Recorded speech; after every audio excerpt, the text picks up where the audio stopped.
Anda sedang menyaksikan bersama Ketua Menteri Sarawak yang berhormat Datuk Patinggi Tan Sri Adnan Satim bersama, dan banyak telah kita bicarakan sebelum berehat tadi. Tan Sri, soal immigration ini anda antara yang paling popular. Tan Sri sudah exert power itu pada peringkat awal lagi. Jadi ia memberikan reaksi yang pelbagai. Bagaimana Tan Sri menjelaskan pendirian? Salah satu syarat negeri Sarawak setuju dengan Malaya, North Borneo, Singapura membentukkan Malaysia ialah supaya kuasa lalu lintas negeri Sarawak menjadi tanggungjawab negeri Sarawak.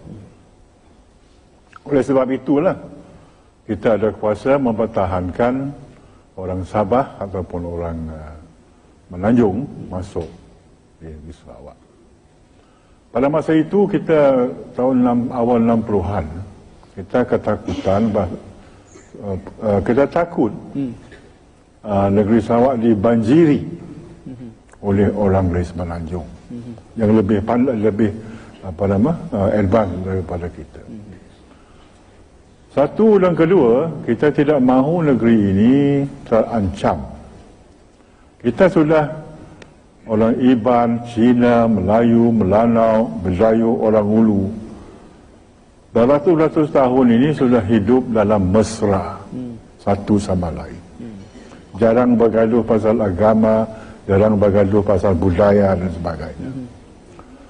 Bahkan di Semenanjung sekarang macam-macam cerita dengar kita.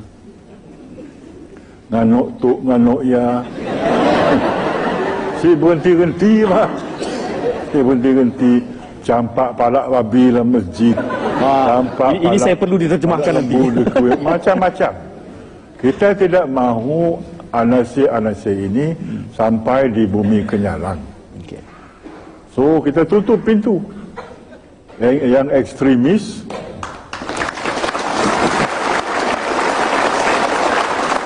yang pihak terlampau jangan masuk pulang negeri Kompulun. So that is our very simple policy. Very simple. Dan lagi parti pembangkang kebanyakannya berasal daripada Menanjung, termasuk parti UMNO. Dan politik mereka itu ada berlainan dikit lah daripada kita di Sarawak. Betul kita sama dalam barisan nasional, tapi kita ada berlainan sikit daripada banding kepada Semenanjung. Itulah sebab dia. Jangan kata orang putih cordon sanitaire. There must be a fence. Tidak boleh masuk. Kita ada list siapa yang boleh, siapa yang tidak boleh. Dan mungkin kita akan menambah lagi dalam list itulah. Kita dengar siapa yang dikatakan. They have no place in Sarawak. Kalau kita nak mempertahankan harmoni kita di bumi Kenyalang ini. Dan kita mesti tegas. Kita tegas. Dia saman suka tidak saman. Tapi kebanyakannya saman tu ditolak. Okay, you satisfied? Okay. Mengapa tidak saya satisfied? Saya sampai di sini, tidak disuruh pulang. Masih boleh beli kek lapis. Tan Sri, saya beri laluan kepada audiens berikutnya untuk bertanyakan soalan. Silakan. Siapa yang ada di studio? Silakan. Nama saya Leonard Jambu. So, soalan saya, sejak kebelakang ini Tanah NCR sering menjadi isu. Jadi bagaimanakah Yang Amat Tan Sri mengenangi masalah isu ini? Okey. NCR, Tan Sri. Semenjak datangnya ladang-ladang besar di bumi Kenyalang ini dalam masa 10-20 tahun ini, dengan adanya ladang-ladang, banyak kaum bumi putera, khususnya kaum Iban dan Berdayuh dan orang Ulu takut tanah mereka akan diambil oleh kerajaan dan diberi kepada syarikat peladang. Jadi selagi tanah mereka itu tidak ada title, tidak ada palak surat yang sah. Mereka masih bingung kerana tidak ada surat.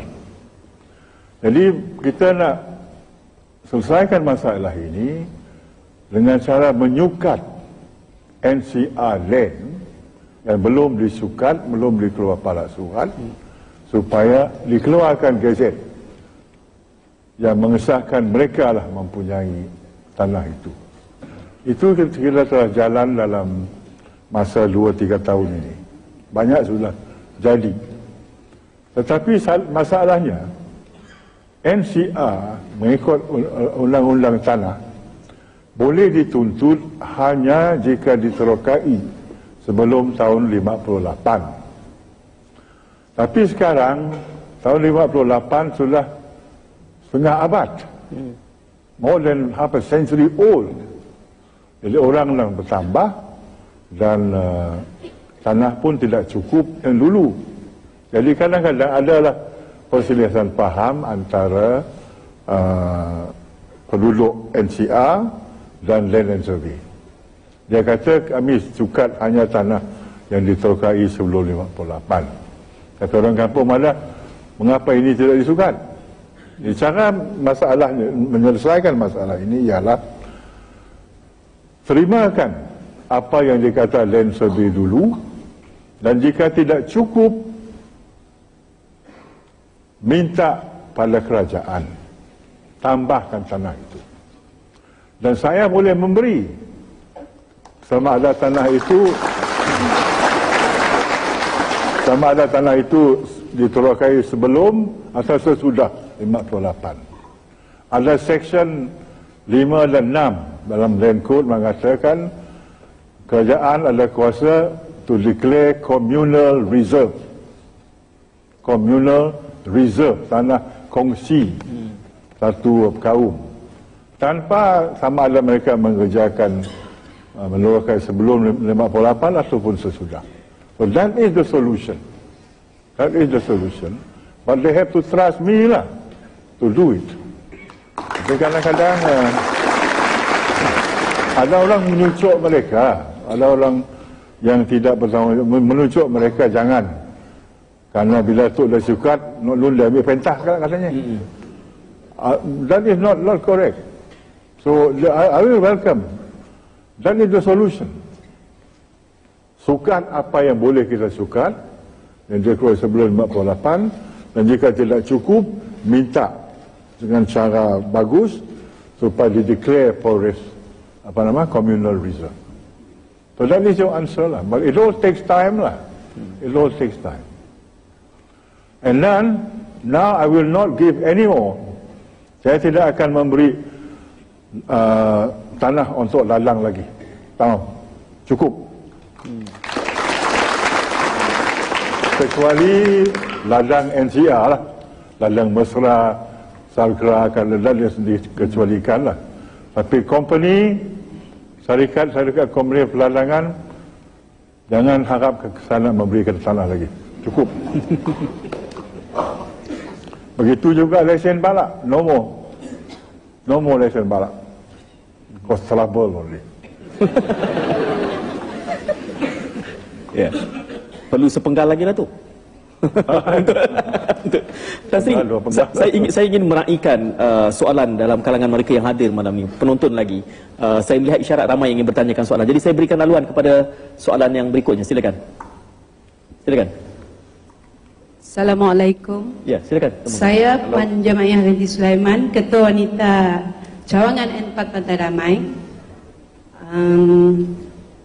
Apakah pandangan yang amat berhormat tentang peranan wanita, terutamanya di Sarawak, kerana data menunjukkan bahawa bilangan wanita yang paling tinggi, paling ramai berkelulusan tinggi. Ini soalan yang akan mengundang undi dari wanita ni, Tan Sri. Oh. Sikap saya begini. Perempuan dan lelaki tidak sama. Tidak sama. Kalau sama mana boleh. Tetapi layanan mereka patut sama. Okay, men and women are not equal, but they must be treated equally. Saya setuju. Tempoh hari saya katakan, saya setuju dengan pendapatan Sisters in Islam. Saya setuju dengan Zainah Anwar dan sebagainya, Sisters in Islam. Sebelum Islam, tradisi orang Arab, budaya orang Arab menganggap perempuan sebagai nilainya kurang daripada satu unta. Perempuan adalah harta. Hanya Islam yang membawa mereka menjadi manusia. Ada hak itu dan hak ini. So that is my opinion on women. I've said it publicly already. So sekarang saya pada. Sisters in Islam. You know about Sisters in Islam, isn't it? And then jika ada undang-undang yang mendiskriminasikan perempuan di negeri Sarawak, you tell me about it, I'll have to change. Tukar. Show me where it is. Ada dulu saya ingat ada peraturan pasal pasport, pasal lesen ke apa. Enggak husband enggak boleh ambil konsen ke apa. Mak si boleh. Naga bodoh.